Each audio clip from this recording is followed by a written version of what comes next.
And now, it's time to honor greatness and strength that transcends sport with the 2022 Courage Award presented by Bank First. To help welcome this very special award, I'd like to welcome to the stage Brian Renz, President of Bank First Midwest City.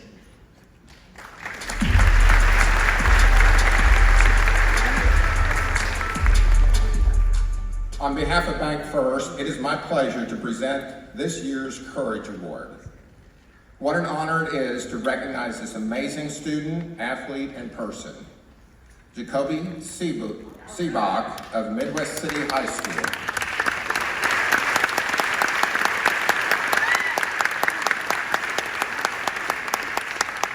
Jacobi Sebock has a condition affecting his ability to sweat. He also has Crohn's disease, asthma, and allergies, so bad that he needs weekly shots.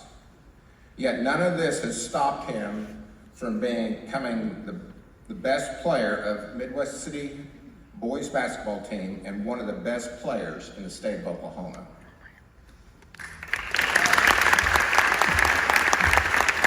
I was born with my medical condition. My parents found out at 17 months of age when my first tooth came in on top instead of the bottom. And they went to the doctor and it was like, something's not right. It's called hypohidrotic ectodermal dysplasia. Sweat glands are missing, missing teeth, really dry skin.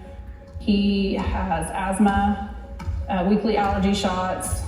He's got a grade 1 heart blockage. 2 years ago, he was diagnosed with Crohn's. And he was like, Mom, what else can happen to me?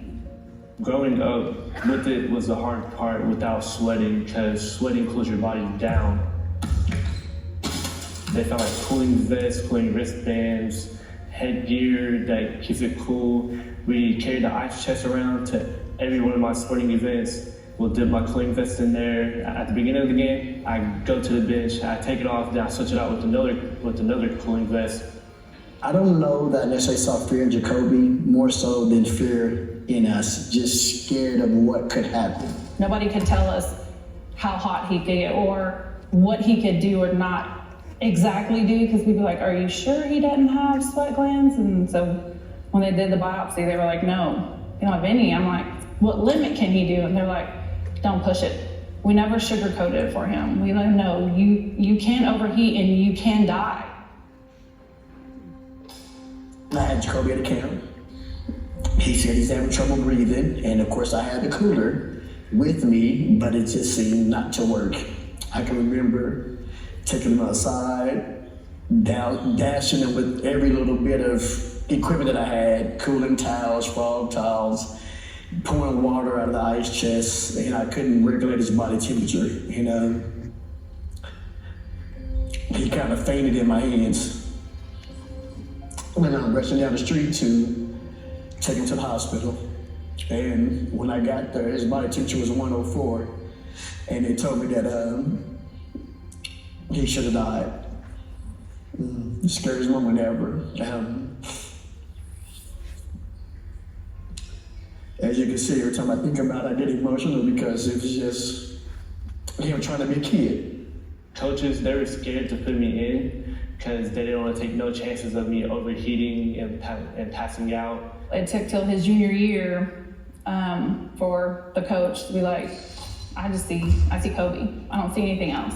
Some coaches, I think, get stuck on, this is my way and this is what I'm going to do, and this is just what we're going to do. Where I think you have to be able to change how you coach certain players. Every player is different.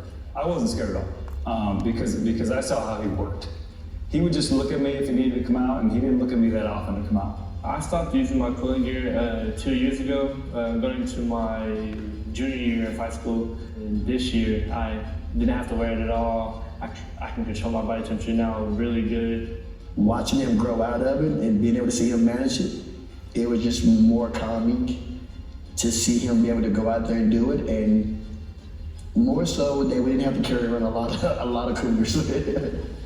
I hope my story gets out to all the kids that have my disorder, to see that I don't want them to give up on what they're doing. I want them to keep trying to push themselves to try, and don't give up just because somebody says you can't. Somebody said to him, we know you're talented. Now they need to know the story behind where you've been, what you've been through to get to where you've been.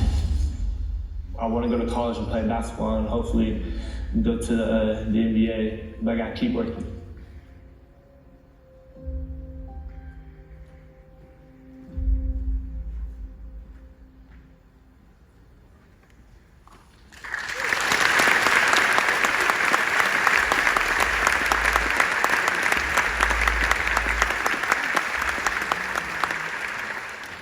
Ladies and gentlemen, let's give a big round of applause for the 2022 Courage Award recipient, Jacobi Sebock.